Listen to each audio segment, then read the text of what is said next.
I woke up to find a bright orange paper duct taped to my front gate. In big, bold black letters, it read, "Notice of fine, $500 per day until fence is removed." Under that was a long paragraph full of legal mumbo-jumbo. But I couldn't get past the first line: "You are in violation of HOA Covenant 12B, unauthorized perimeter fencing is not permitted without written approval." I stood there in my boots, holding a mug of half-sipped coffee, completely stunned. My ranch sits on 12 acres of land at the edge of town, with nothing but trees, horses, and mountains in every direction. I've lived here for 15 years, built the fence myself to keep the coyotes out. And here they were, telling me I couldn't put a fence on my own property. The kicker? I've never been part of an HOA. Not once, not ever. The paper said they'd already fined me for 3 days. That's $1,500 and counting. My name wasn't even spelled right. First, I laughed. It had to be a mistake. But the letter was real. The phone number was real. And when I called it, things only got worse. But before I tell you what they said, let me take you back to how all this started. Back before the fines. Back before the fence. Back to when I thought my biggest problem was a broken tractor engine and a mule named Pepper who kept sneaking into my kitchen. A month earlier, life was pretty normal. My name's Hank Lawson. I'm 52 years old, and I've lived on this ranch outside of Durango, Colorado, since my late 30s. I used to be a trucker, but after my wife passed, I wanted something quieter. She always dreamed of open land and horses. So I sold our house in Albuquerque, bought this patch of land, and turned it into something she'd have loved. Most days, I wake up before sunrise, check on the animals, have some eggs and toast, and putter around fixing fences or checking irrigation lines. It's peaceful, honest work. One day in early March, I noticed a young couple parked at the edge of my gravel drive. A big white SUV with Florida plates. I waved as I walked by with a bag of feed slung over my shoulder, and the woman rolled down her window. "Excuse me, is this Redstone Meadows?" she asked. I blinked. "Nope.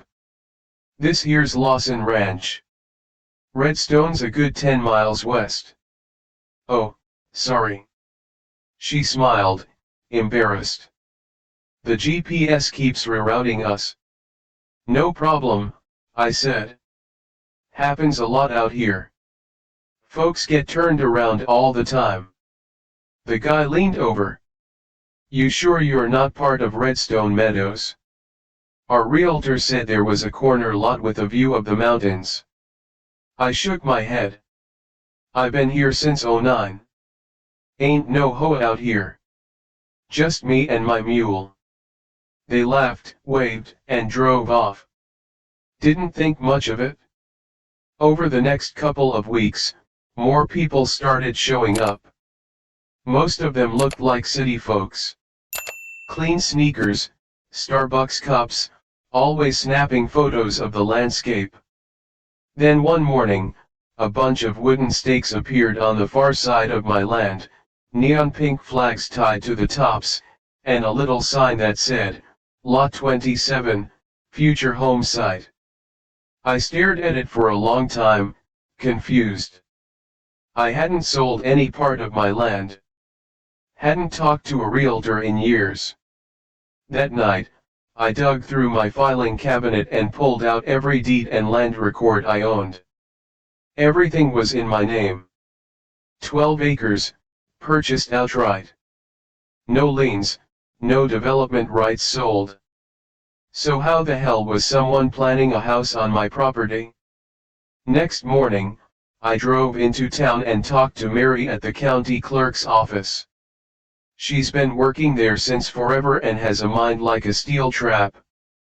Oh, those stakes, she said, squinting through her glasses. We've been getting a lot of new filings lately. A developer called Fairbrook Homes bought a bunch of land near Redstone Meadows. Might be a mix-up. Can someone just stake my land without asking? Nope, that's trespassing. She pulled up the property map on her computer. My ranch showed up clearly, one big plot, undivided. I'll flag it for review, she said. But you might want to put up a fence, just in case. Folks sometimes think open land means for sale. I took her advice.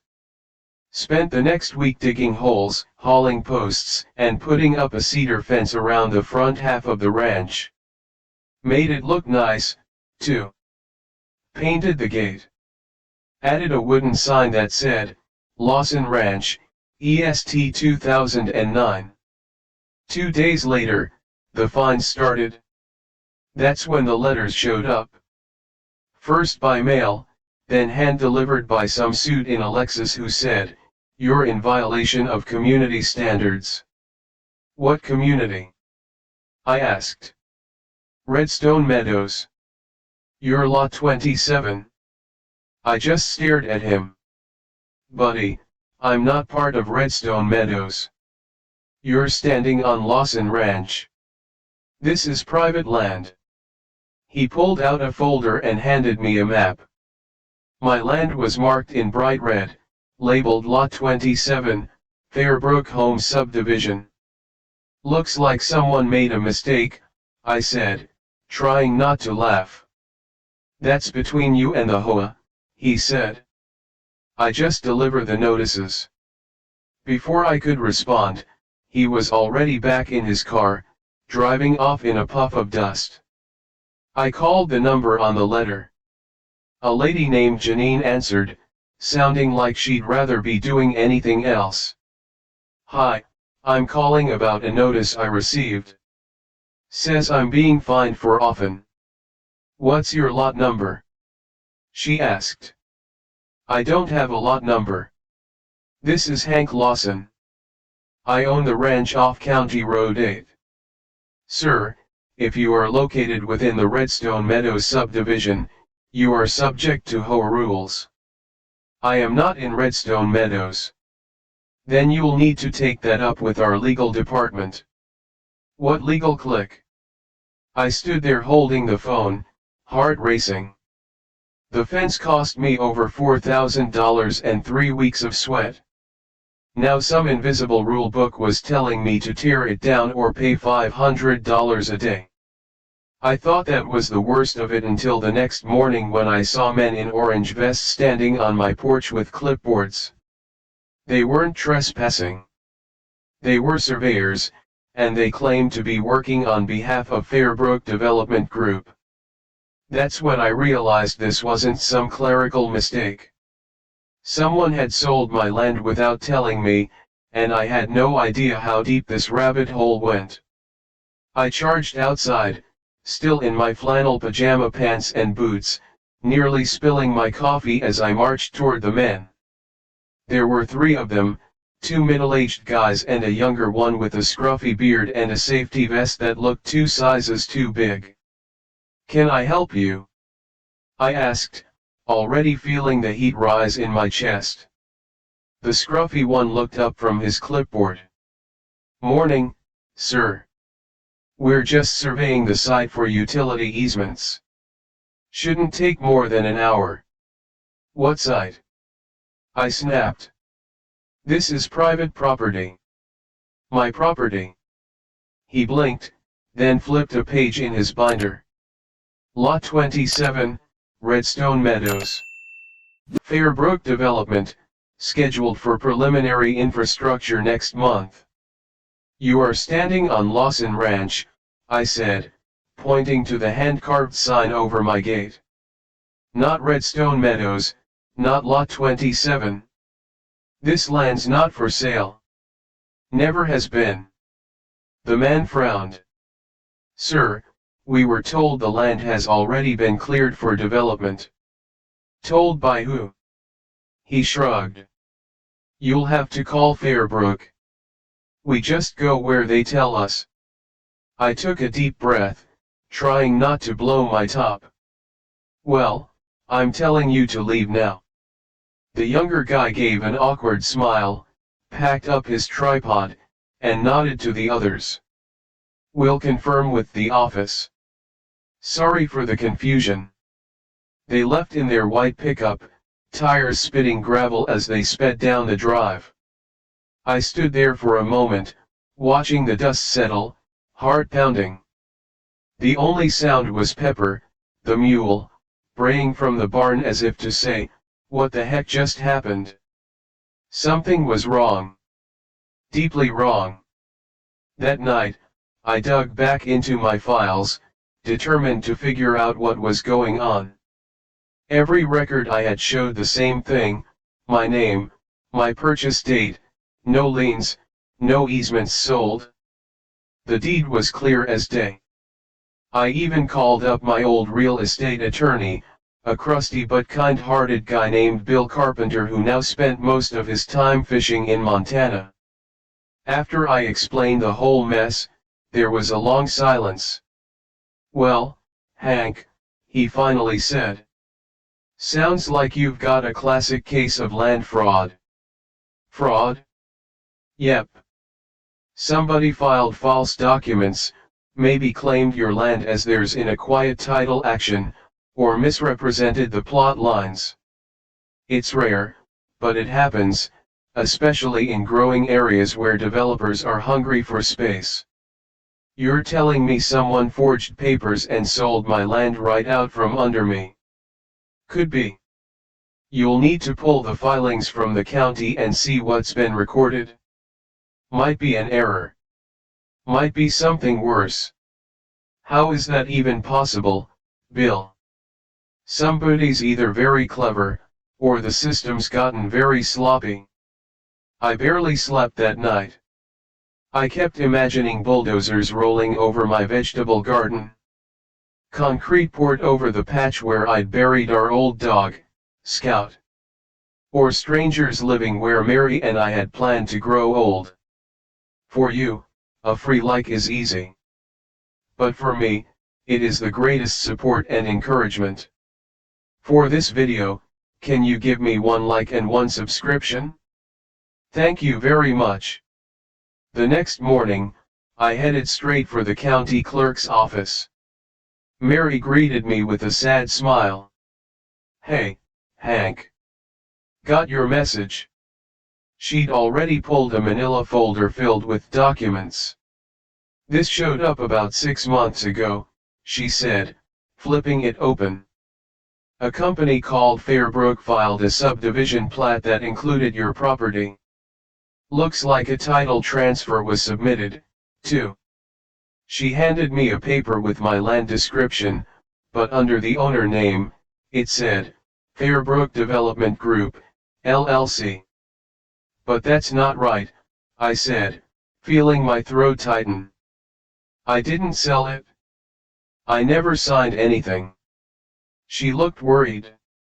"I believe you, Hank, but this was filed with a notary seal and a signature." "Signature?"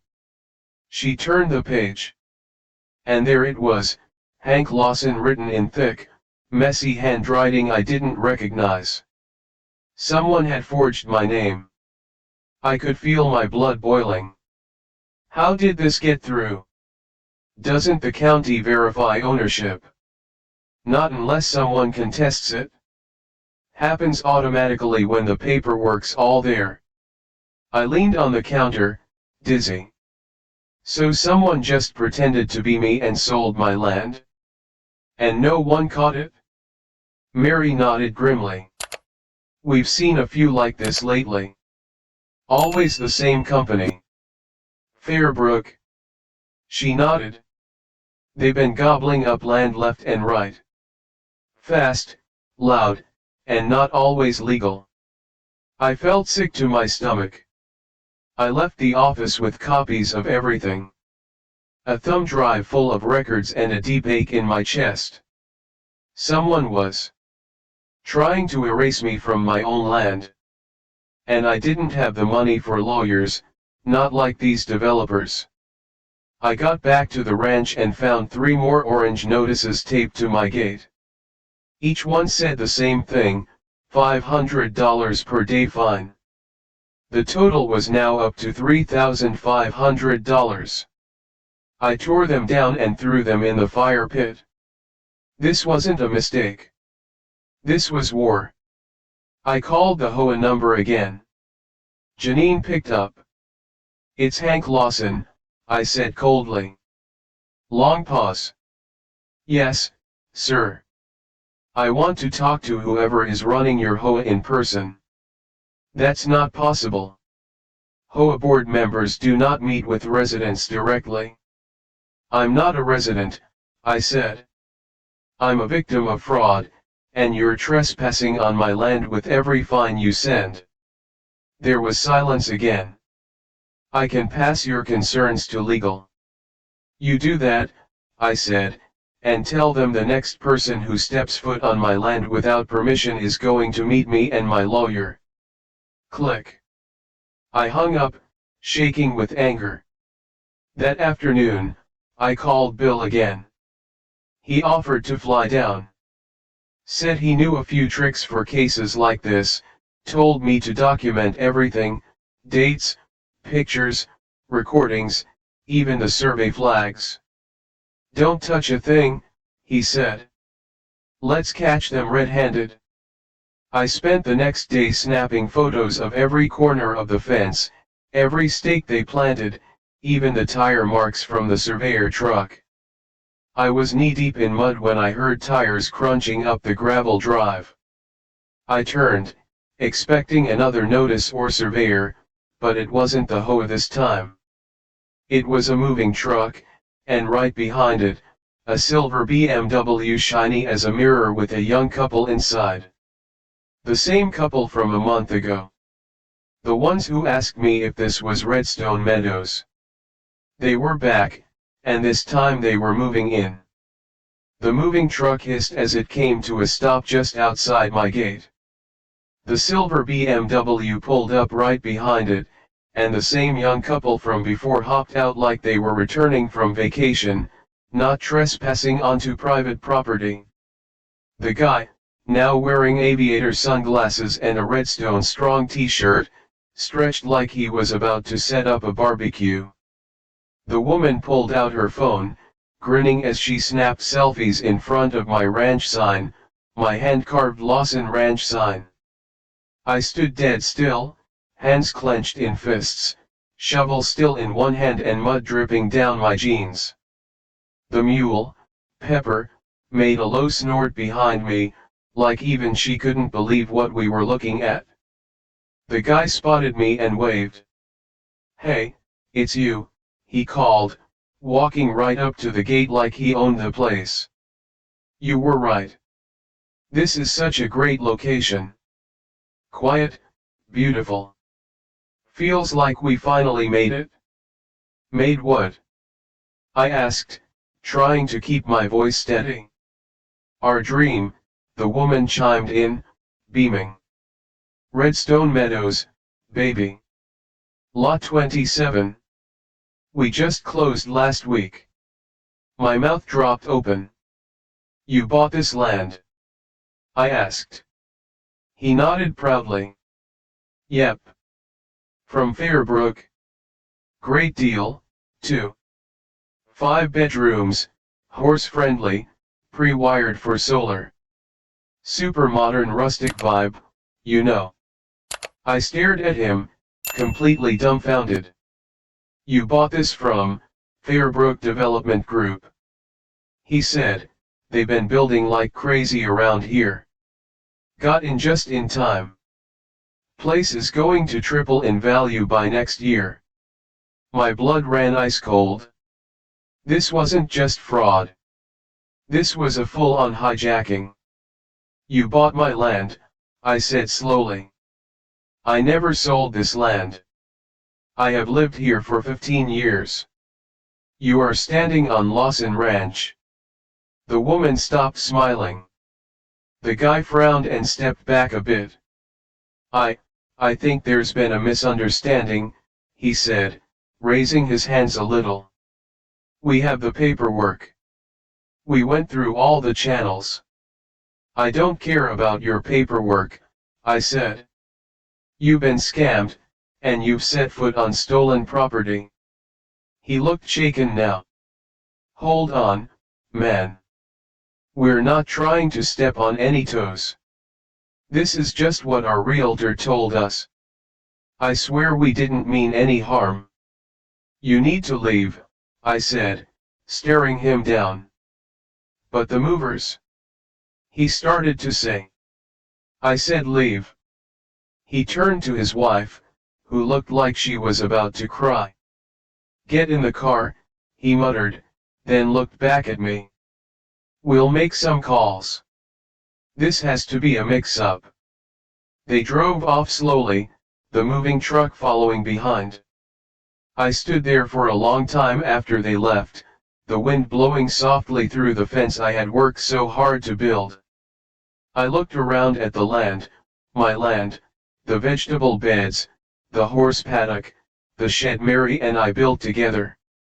The memories. And now some faceless developer had sold it off like it was a parking lot at a strip mall. It wasn't a mix-up. It was theft. The next morning, Bill flew in from Montana with a duffel bag and a six-pack of ginger ale. We hugged like brothers, and he didn't waste a minute. We sat at my kitchen table with the paperwork spread out between us. He circled the fake signature. They're using a tactic called title washing, he said. Basically, they found a way to file fake ownership and move fast before anyone can notice. The county trusts the paperwork, so by the time you find out, they've already sold it. But they can't just take it, right? No, but they're counting on you not having the money or strength to fight back. That's how these things slip through the cracks. PPED his pen against the folder. Good news is, we have evidence, photos, witnesses, and now false occupancy. He meant the couple. If they move in, he said, you'll need to file an injunction immediately. My heart pounded. What if they bring in construction crews? Bill leaned back. Then it's time to get the sheriff involved. For now, we agreed to wait, watch, gather, and document. We installed a couple of cameras around the property just in case anyone tried anything sneaky. Bill called in a favor from a local judge just to have our ducks in a row. 3 days passed quietly. Too quietly. No fines, no surveyors, no moving trucks. Just me, Bill, and Pepper keeping watch. Then, on the 4th morning, I walked out to check the mailbox and found a certified letter jammed inside. It was from Fairbrook Development Group. Inside it read, Dear Mr. Lawson, we regret to inform you that your continued occupation of Lot 27 constitutes trespassing on private property. You are hereby instructed to vacate the premises within 10 days or face legal action and forced removal. Sincerely, Fairbrook Legal Division. I laughed out loud, a bitter, hollow laugh. They're evicting me, I said, waving the letter in the air like a lunatic. Bill read it, scowled, and muttered something I can't repeat here. That's it, he said. They're not just bluffing now. They're threatening to use the courts to steal your home. I felt something twist inside me, like a rope pulling too tight. I hadn't cried in years. Not since Mary died. But right then, I could feel it coming. Bill slapped his hand on the table. We're not letting this happen, Hank. I promise you. That night, I couldn't sleep. I sat on the porch in the dark, listening to the sounds of the ranch, crickets, the creak of the barn gate, Pepper snorting in her sleep. And then the low rumble of engines. Bright lights cut across the horizon, headlights bouncing as they turned onto the gravel drive. 3 trucks, big ones, each one loaded with equipment, bulldozers, excavators, construction crews. And they weren't slowing down. For you, a free like is easy. But for me, it is the greatest support and encouragement. For this video, can you give me 1 like and 1 subscription? Thank you very much. The roar of engines grew louder as the construction convoy barreled down my gravel drive like it was a damn parade. Their headlights lit up the cedar fence, the Lawson Ranch sign, and the patch of land where I had planted wildflowers just weeks earlier. I leapt off the porch, shotgun in hand, not loaded, just for the message, and ran down toward the gate. Bill was right behind me, barefoot, holding his phone and recording everything. The first truck came to a stop inches from the fence, its giant grill steaming in the morning chill. The driver hopped out like it was just another Tuesday, hard hat on, clipboard in hand. "You can't be here," I shouted, standing my ground between him and the entrance. "This is private land." He looked confused. "We're here for the Redstone Meadows Phase 3 development. Got work orders to start clearing." Bill stepped forward. "You got a name on that work order?" The guy flipped through the clipboard. "Says Lot 27, property of Fairbrook Development Group." "Let me guess," Bill said. "You didn't verify with the county." "Not my job, man. We're just told where to dig." "Well, here's your new job," I said. "Turn around, or I'm calling the sheriff." One of the other drivers leaned out his window. "Hey, man. We've got permits. Legal ones. This ain't your land anymore." I held up my phone and pointed to the camera on the porch. "Smile. You're on video. This is my land. And unless you want a trespassing charge, you'd better back it up." For a moment, they hesitated. Then the lead guy held up his hand to the others. "Hold up. Let me make a call." He turned away and started speaking into his phone. Walking toward the truck, Bill nudged me. "We've got enough here to file for emergency relief. I'll go get the paperwork ready." But before Bill could head back inside, another car showed up, a black Escalade, sleek and shiny like a snake. It pulled up right next to the trucks, and out stepped a man in a tailored blue suit with a silver tie, clipboard under one arm and a cold smile on his face. He looked right at me as if I were a stubborn weed he meant to rip out. "Mr. Lawson, I presume." "Who's asking?" I said. "I'm Troy Whitaker. I represent Fairbrook Development Group. I'm here to resolve this situation." "You want to resolve it?" I said, stepping closer. "Then tell your bulldozers to get the hell off my land." He didn't blink. "You're in violation of several civil orders. You were served with an eviction letter. You've had time to vacate. This land is mine." "Mine?" I snapped. "You bought it off a fake signature. You have no legal claim." "I have recorded deeds, certified title, and HOA support," he said, holding up his folder. "And you, sir, have until the end of this week to remove all personal property. Otherwise, demolition begins Monday. You try to tear down my house, and I'll be standing in front of that bulldozer." He smirked. "You'd lose." Then he turned to the lead driver. "Put a pin in it. We'll come back with a court order in hand." And just like that, they left. One by one, the trucks rumbled back down the road. The Escalade was the last to go. Troy looked at me through the tinted window before driving off, his face still plastered with that smug smile. Bill and I stood in silence. "You know what this means," he said. "They're going to try and push it through fast. Then we push harder." The next 3 days were a blur. We filed a temporary restraining order at the courthouse, got it signed by a sympathetic judge, and slapped it onto every tree and fence post we could find.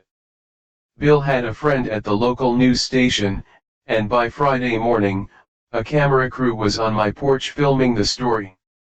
They ate it up. Former trucker fights back against land grab by shady developer. That night, the segment aired.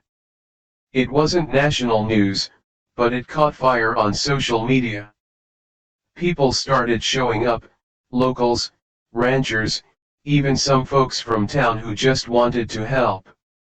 They brought coffee, cameras, drones. One old cowboy named Gus brought a literal folding chair and sat at my gate like he was on watch duty. The next day, something strange happened. I got a knock at the door. It was the young couple, the ones who had almost moved in. They looked exhausted, like they hadn't slept since the last time I saw them. "Can we come in?" the guy asked softly. I nodded and stepped aside. They sat at the kitchen table, hands clasped, eyes darting everywhere. "We're so sorry," the woman whispered. "We didn't know. We thought it was legit. We paid everything up front. Our life savings." "I don't blame you," I said. "They tricked you too." The guy pulled out a USB drive. "These are our purchase docs, signed contracts, emails, everything." Bill's eyes lit up. This could be the smoking gun. They gave it all to us, full access. And just like that, they switched sides. "Whatever you need," the woman said. "We'll testify. We just want to do what's right." It was the first bit of good news I'd had in weeks. I finally started to believe we might win this. That night, we gathered around a fire pit with some neighbors who'd shown up to support. We told stories, laughed a little, even sang a few old songs. I looked around and saw something I hadn't seen in a long time: community. People who gave a damn. But just as I was settling into the warmth of it all, Bill got a call. His face changed. He stood up slowly, phone still to his ear. "What is it?" I asked. He put the phone down, his expression hard as stone. "They filed a counter motion in Denver. They're trying to get an emergency override of our restraining order." My stomach dropped. "When?" And then he said the part that made the blood drain from my face. "If they get it, they can start tearing down your home by noon tomorrow." The fire crackled, but its warmth didn't reach me anymore. Tearing down my home. By noon. Everything inside me went numb. I stared into the flames like maybe somehow they could burn the fear away. Around me, the small crowd of neighbors, ranchers, and friends fell into a hush, like they'd overheard the same thunder I just felt in my bones. Bill pulled me aside. "Listen, Hank, we're not out yet." "That judge in Denver? I've been in his courtroom before. He plays fair. But we've got to be there in person, with everything we've got." I nodded. "Then let's do it." "No, I mean we leave tonight. Right now. I'll drive." We packed up every document, photo, video, email, and statement into one old leather briefcase. The young couple, Kyle and Megan, gave us the last of their contract documents. Megan even printed screenshots from her email thread with Fairbrooks Realtor, the one who said, Lot 27 is vacant and available for immediate build. By midnight, we were on the road. Denver was a 4-hour drive in the dark. The whole way there, I stared out the window of Bill's truck, my mind racing through memories. Every board in the barn I'd hammered in myself. Every moment spent fixing pipes or wrangling cattle. Every memory of Mary planting sunflowers out front and laughing when Pepper knocked over her watering can. That land was more than land. It was her. It was home. We pulled into the courthouse just after 5 a.m. Bill got us coffee, and we sat in his truck until the doors opened. I was dead tired, but adrenaline had a way of keeping my heart pounding.